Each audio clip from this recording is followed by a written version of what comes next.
Hey John, how you doing? Good. How are you doing? Oh, good, good. How's your class last week?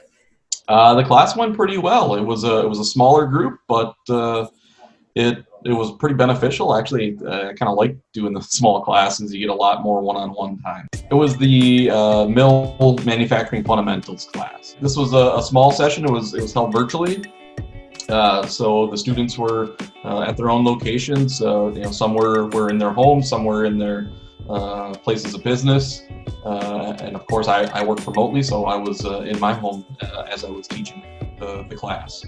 In that room specifically? This room specifically, yep. I saw a couple of training surveys that came in, and seriously, I think I need to make sure that Carter gets on board and make sure that we get some John Vincent fan club t-shirts, just because everybody loves you and everything. So what would you say is the best part about virtual training for you? Because I know you're pretty used to going on site and everything, but how is that different, or is there any difference whatsoever? I think there's a little bit of difference.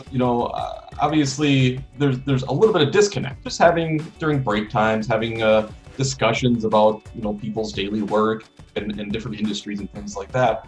So I try to bring that back into the class as much as possible, and not always just focusing on the content of the class, because it's also good to build that relationship and get to know the customers, and they can get to know me. That way, when they have support questions, they really know who they're reaching out to and talking with. We can facilitate a class just as well virtually as we can in person. So I would just suggest, don't be afraid of virtual learning. How does the schedule look on a day-to-day basis? What should the students actually expect whenever they're attending one of your virtual classes or physical classes? I don't like to do death by PowerPoint. I know personally that's not a good way for me to learn. For me to speak to all the topics and have people listen is great. But for them to get hands-on time, when they run into problems, stop, ask questions. Let's resolve any confusion or make sure things are crystal clear before moving forward.